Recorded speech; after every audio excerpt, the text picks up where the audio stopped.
한나TV 한나입니다. 제가 오늘은요 영화 이야기를 하려고 해요. 제가 이제 주말에 드디어 뒤늦게 기생충을 봤습니다. 맨날 봐야지 하면서 극장 갈 시간도 없었고 혼자 보기는 왠지 좀 심심하고 해가지고 저번에 이제 친척네 갔을 때 같이 이제 술 먹고 다음날 숙취에 쩔어서 봤는데요. 너무 재밌었어요. 저는 기대를 안 한 건 아닌데도 그래도 너무 재밌었어요. 와, 진짜 봉 감독 최고의 영화다. 그냥 아카데미 수상은 그냥 한 게 아니구나, 이런 생각이 들어서 이번에 봉준호 감독의 아카데미 사관왕을 축하하는 의미로 여러분들 한 번 더 보시라고, 저도 한 번 더 볼 거거든요. 그 영화의 하나하나의 메타포와 그 디테일함이 와, 진짜 감독이 천재다, 이런 느낌이 들 정도로 제가 지금 설명해 드린 거를 숙지한 뒤 다시 보시면 와, 저 장면이 이런 의미였어? 아, 저 장면에 이런 내용이 있었어? 이런 대사가 그런 의미였구나. 그래서 다시 영화 보는 재미가 생기실 겁니다. 오늘은 출발 비디오 여행 느낌으로 한번 해보도록 할게요. 어쨌든 이번에 우리가 이제 우리나라 국위선양했다고 할 수 있습니다. 요즘에 사실 코로나19 때문에 국가에서 막 그 봉 감독 축하해주지 못한 분위기라 좀 아쉽지만 괜히 막 짜파구리 때문에 막 욕먹고 막 이러는데, 그 청와대에서 사실 이게 정말 어느 정도의 그 확률이냐면 로또 10번 탈 그런 확률이고, 뭐래더라? 무슨 저기 축구로 치면 발롱도르, 월드컵 MVP 막 이 정도?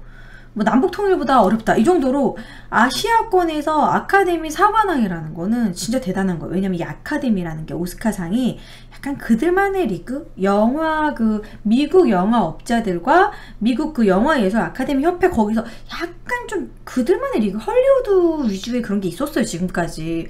그랬는데 최초로 영어가 아닌 아시아권 최초입니다. 아시아권 최초.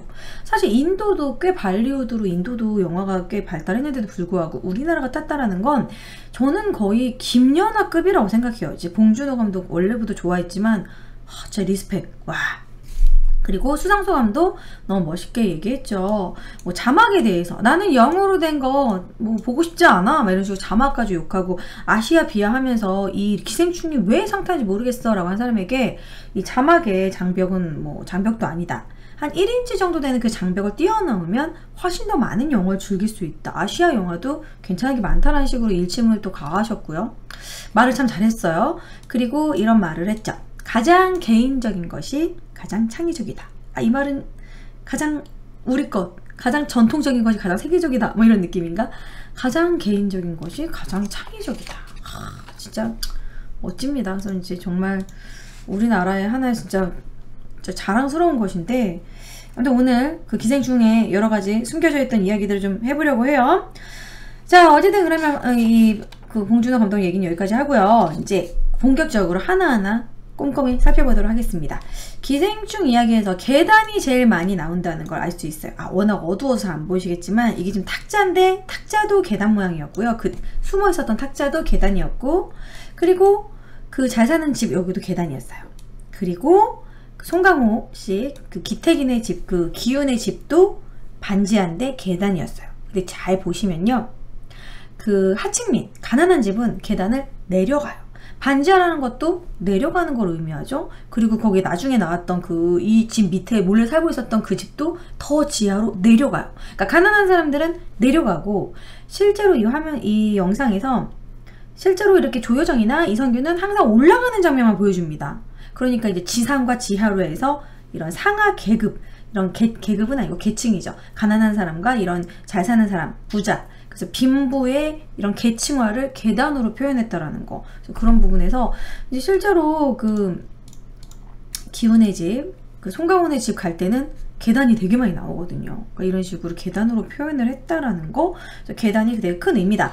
이 계단의 메타포는 어디서 이제 영감을 얻었냐면 봉 감독이 예전 영화지만 한여라는 영화에서 5살이었던 그때 당시 아역 배우 안성기 씨가 계단에서 굴러떨어지는 그런 장면이 나오는데, 그러니까 이 약간 하강의 메타포 그런 느낌을 보고서 빈부격차를 계단으로 표현하게 되셨다고 해요. 자, 그리고 비로 넘어갈게요.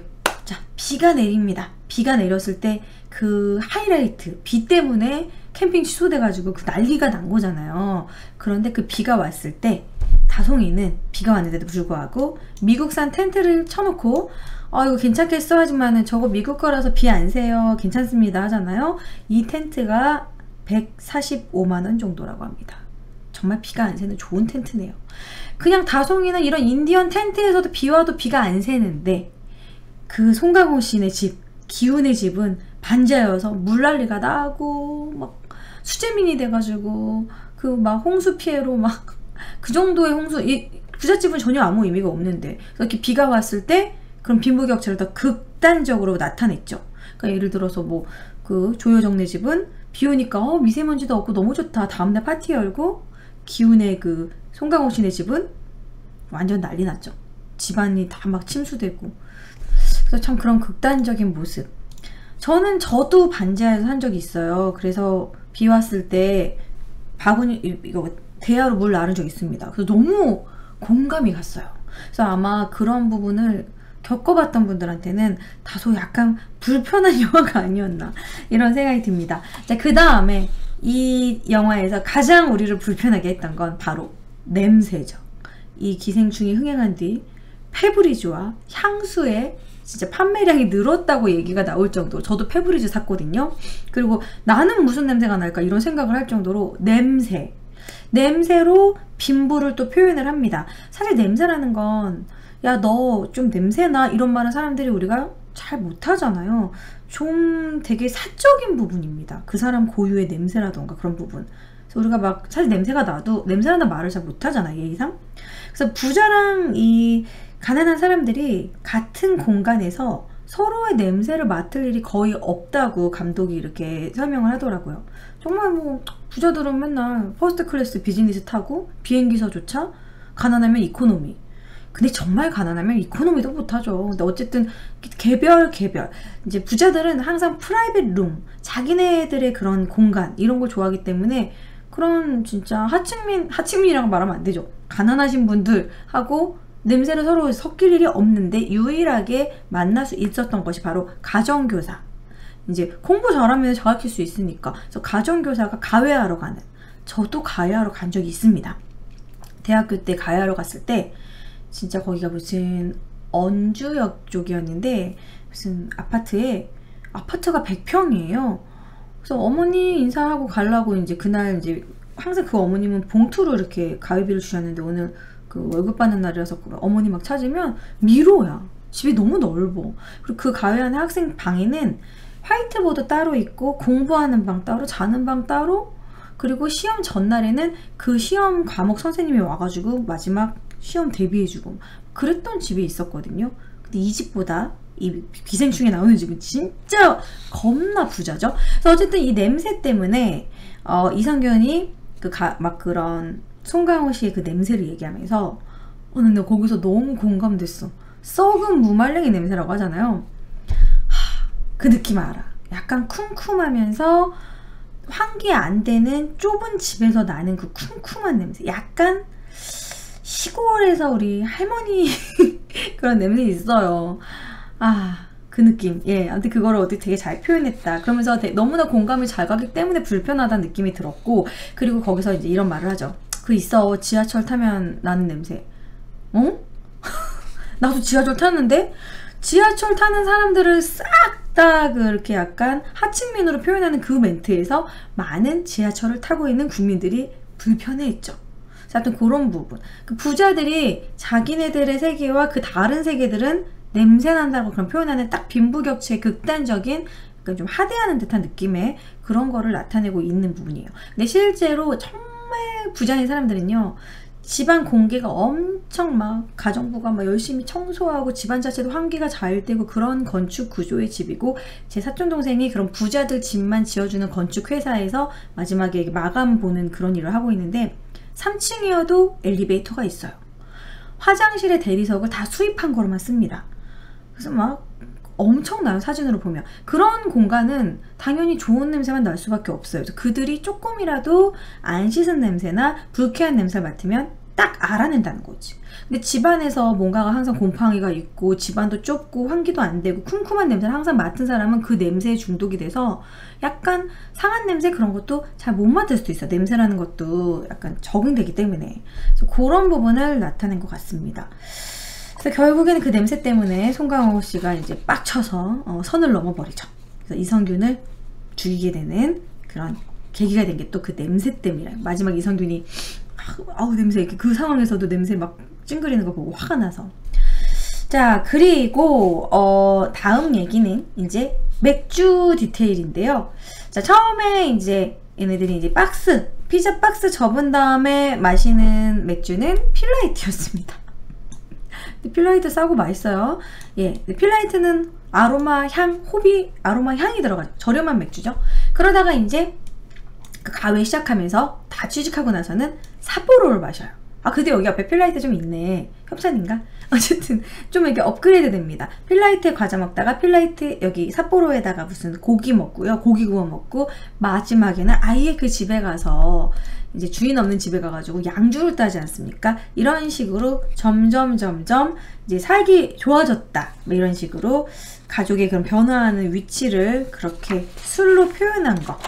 자, 그리고 모스부가 되게 많이 나오는데요. 거기서 이제 막 그런 컵스카우트, 보이스카우트라고 하는 그런 스카우트에서 모스부, 띠띠띠띠띠띠. 근데 그 모스부를 이용했던 사람들은 그 지하에 있었던 근세네 가족, 그리고 나중에 송강호, 기태기네 가족이 모스보호를 이용하는데, 이 모스보호라는 건 이제 좀 가난한 사람들의 생존을 위한 표현이었어요.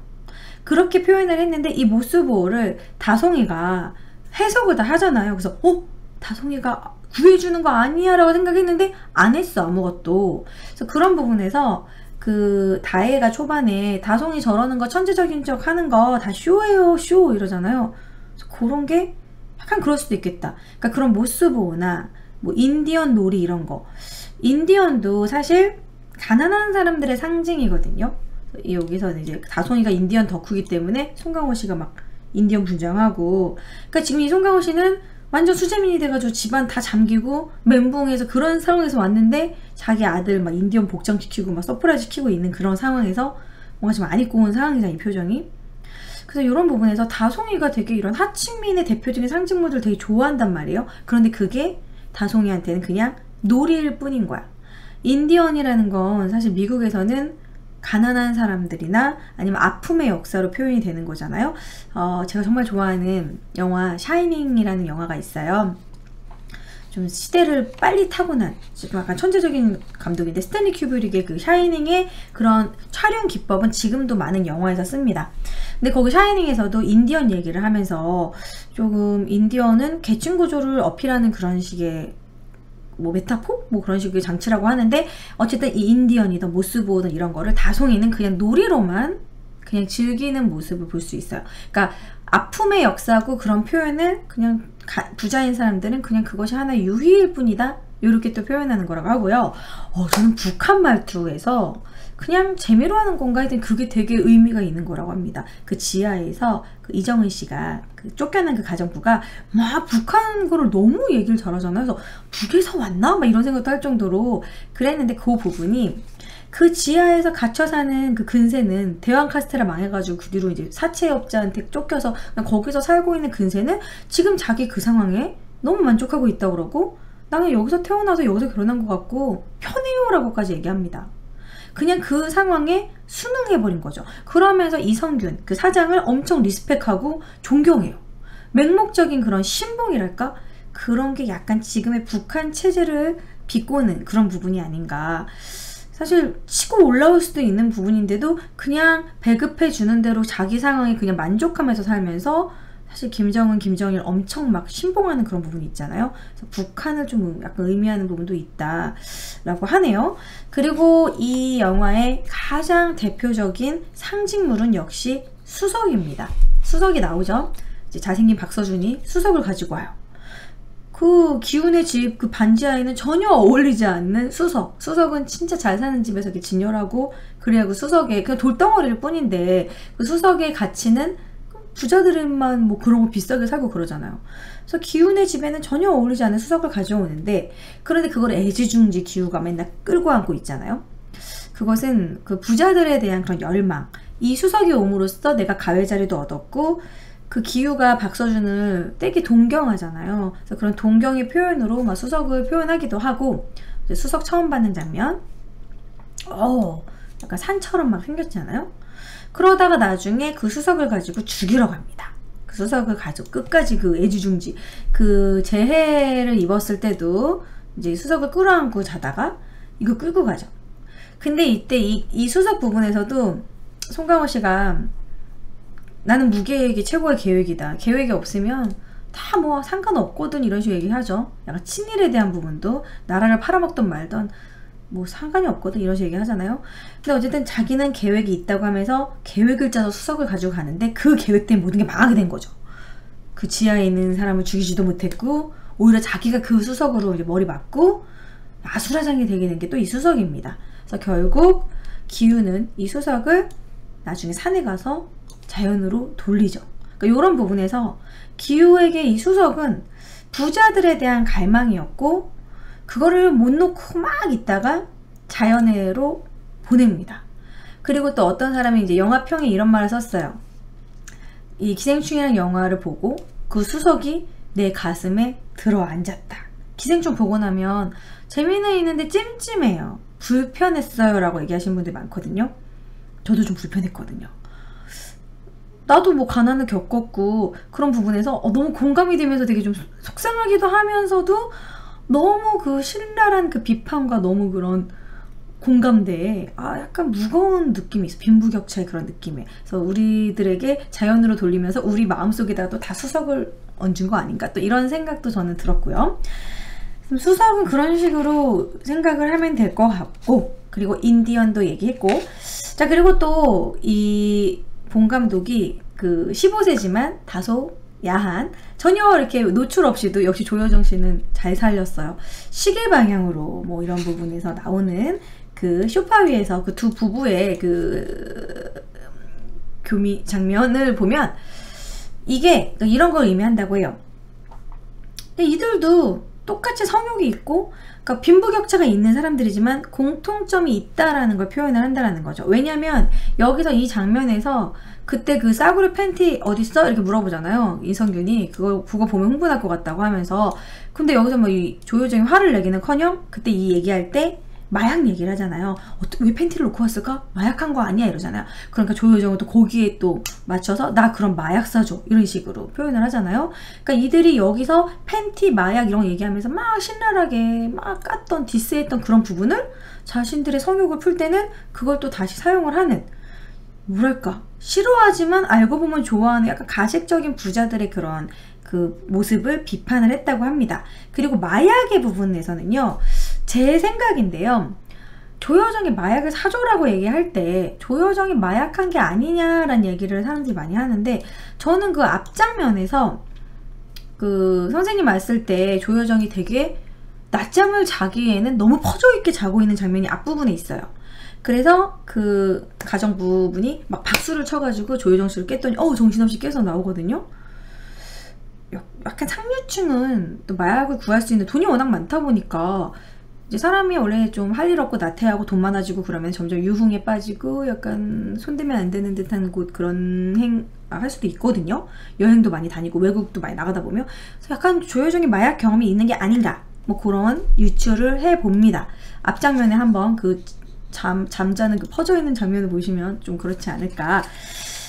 그리고 사실 이성균이 뭐 그 차 안에서 속옷을 벗고 갈 정도로 마약한 거 아니야? 라고 얘기한다라는 건 마약을 했을 때 정신사납고 뭐 이런 거를 겪어보지 않으면 또 그런 말을 못할 수도 있지 않을까? 또 그런 추정을 해볼 수 있고요.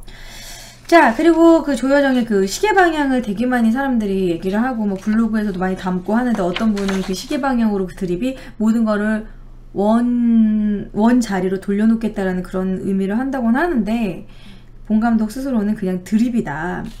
저는 시계 방향이 뭔지 대충 알 것 같은 그냥 애드립입니다. 네, 뭐 시계 방향으로 이렇게 하라는 그런 의미인 것 같고, 딱히 의미는 없다고 하네요. 그리고 복숭아 알레르기는 본 감독의 실제 일화라고 하고요. 뭐 가외를 해본 것도 자기가 해봤던 거라고 하고, 짜파구리 부분에서 이거 보면서 다들 다 짜파구리 드시고 싶으셨죠? 근데 이 짜파구리는 원래 서민적인 그 너구리와 그 짜파게티의 그 음식인데 거기에 살치살을 넣어서, 그러니까 다송이는 계속 그런 일반 사람들이 하는 것을 자기의 놀이로 그런 걸 좋아하는 모습을 보입니다. 그런데 고급스러운 한우 살치살을 넣은, 그러니까 부자들도 요즘 유행을 따르면서 좀 더 고급화해서 먹는다라는 식의 문화 변용? 새로운 퓨전 음식을 만들어서 먹는. 그런데 막상 끓였는데 안 먹죠. 그러면서 이제 짜파구리 부분에서 이렇게도 얘기하더라고요. 이거 다혜가 나도 짜파구리 먹을 줄 알아 그랬더니 고작 짜파구리 하나 가지고 싸워 막 이러면서 이성님도 얘기를 하잖아요. 뭐 이런 짜파구리도 그런 식의 의미를 가질 수 있다라고 하고, 그리고 대만 카스테라 때문에 망했다, 대왕 카스테라를 얘기를 하는 거잖아요. 그게 약간 사실 불만제로나 이런 데서 막 까면 정말 못된 업체도 망하지만 착하게 했던 업체들도 많이 피해를 봅니다. 저는 사실 그 프로그램 별로 안 좋아해요. 요식업계에 그거가 생존인 사람들이 너무 많이 망하니까. 예를 들어서 만두가 뭐 쓰레기 만두 파동 이러면 만두 파는 사람도 싹 다 망하는 거예요. 저는 좀 그랬어요. 왜냐면 저희 가족이 이제 음식점을 하는 분들도 있고 주변에 친척들 중에서 이 요식업계 이런 사람들 얼마나 그게 타격이 큰데, 어쨌든 그런 사회 비판적인 부분이 그런 대만 카스테라로 나온 것 같고. 자, 그리고 이제 뭐 마지막에는 제가 이제 몇 개 찾아낸 거였는요. 이거는 블로그에도 있더라고요. 바로 다송이의 그림. 난 이것도 너무 소름 끼쳤어. 소름, 완전 소름. 다송이 그림이 딱 있는데 여기서 이제 기우가 뭐 침팬지를 그린 건가? 뭐 이런 식으로 얘기했더니 자화상이에요 얘기하면서. 그런데 이 그림에 여러 가지 의미가 있습니다. 이 그림을 그리신 분은 묵치기 박치기 그 래퍼 훈이훈 씨라고 하는데요. 이 그림이 쌍꺼풀도 좀 진하고 눈도 크고 그러잖아요. 다송이 트라우마를 표현하고 있습니다. 나는 근데 이 장면에서 이거 못 봤는데 좀 보니까 진짜 무섭더라. 저는 그냥 어두워서 몰랐는데 눈 동그랗게 뜬 거 보이시죠? 그분. 이건 내가 봐도 무섭겠다. 닮았죠? 근세를 그린 거다. 그러니까 트라우마가 된 그 장면을 기억을 하고 있어서 다송이를 그린 게 아니라 근세를 그린 거라는 거죠. 근세가 밑에서 올라왔잖아요. 옆에 화살표, 노란색 화살표 보이시죠? 근세가 지에서 올라온 거를 화살표를 표현하고 있고 근세를 그린 건데, 그런데 소름 끼치게도 이 그림을 잘 그렸다고 조여정은 자기 가족 사진 옆에다 걸었어요. 그치, 근세도 가족이지, 같이 살고 있으니까. 그래서 그런 거를 가족 사진 옆에다 딱 놓음으로써 그런 것도 표현했다라는 부분에서 이 그림을 컨펌을 계속 받고 오케이 나올 때까지 되게 여러 번 그렸대요. 그래서 이 그림도 아주 큰 의미를 가지고 있는 그림이었다라는 거죠. 그리고 네, 뭐 이 정도 얘기하고 포스터 얘기해볼까요? 이 포스터에서는 사람들이 이 다리에 대해서, 포스터 처음 오픈됐을 때 이 다리 부분에 대해서 사람들이 말이 많았어요. 시체인가? 누군가 죽긴 죽겠구나. 아니면 야하거나 뭐 이런 식으로 되게 다리가 되게 좀 임팩트가 컸어요. 그런데 여기 이제 뒤에 있는 사람들은 뭐 기우가 수석 들고 있고 송강호씨 있고 뭐 부유층의 그런 빈부격차 뭐 인디언 텐트 있고 눈을 가리고 있잖아요. 그래서 눈을 가린다라는 거는 좀 객관적인 시선으로 영화를 보기 원한다. 본인의 주관적인 삶에 뭐 이런 식으로 하면 좀 불편할 수 있는 부분이 너무 많기 때문에 객관적인 시각으로 영화를 보기 원한다는 그런 의미였고, 요 다리는 본 감독도 나도 그 의미 몰라요 이런 얘기 했다고 하는데, 이 다리는 뭐 이 마케팅사인 엔드 크레딧의 직원이 다리라고, 뭐 그 직원 다리래요. 저는 이 다리 보고 그 죽었잖아요, 기정이가. 그 박소담, 김소담인가? 아무튼 그 기정이가 죽은 거를 의미하는 줄 알았는데 그건 아니고 그냥 뭐랄까 그 다리를 약간 좀 시체도 그렇고 아무튼 별로 그냥 다리는 그렇게 큰 의미가 없다고 또 얘기를 합니다. 저도 찾아봤는데 다리의 정체는 본 감독도 모른대요. 뭐지? 여러분들 다리의 정체 좀 댓글로 남겨주세요. 제가 찾아봐도 못 찾았거든요. 그냥 누군가 죽어나간다는 의미 아닌가. 네, 아무튼 그러고 이 포스터는 그렇고요. 인터내셔널 버전 포스터는 되게 동양적으로 잘 뽑았습니다. 수석에 이 주인공들이 많이 그려져 있고, 그리고 여기 막 수석에 피 흘리고 있는 그런 식으로 이렇게 기생충, 이름 참 잘 지었죠. 그러면서 그런 송강호 씨네 가족들을 바퀴벌레처럼 표현을 하잖아요. 불 끄면은 사사삭 침대 밑에 숨는 거, 뭐 소파 밑에 숨는 거, 그리고 그 밑에 지하에 살고 있는 그 근세네도 불 끄면은 싹 올라와서 먹을 거 몰래 먹고, 그런 약간 바퀴벌레처럼 기생하는 그런 식으로 표현을 했던 것 같습니다. 자, 어쨌든 뭐 제가 찾아본 바로는 최대한 많이 이렇게 보여드렸는데, 이거 말고도 영화에 숨겨져 있는 의미가 있다면 좀 댓글로 많이 참여해 주시고요. 포스터의 다리의 의미도 아시는 대로 좀 얘기해 주시면 좋겠습니다. 저는 정말 인생 영화로 꼽을 만큼 기생충 너무 재밌게 봤고요. 그 기생충 보고 약간 불편해졌던 분들은 좀 그런 불편함이 내가 더 열심히 살아서 나도 부자가 될 거라는 그런 식의 삶의 원동력이 되면 어떨까. 저도 그 반지하에서도 살았었고요. 저는 화장실이 없는 집에서도 살았었어요. 어렸을 때.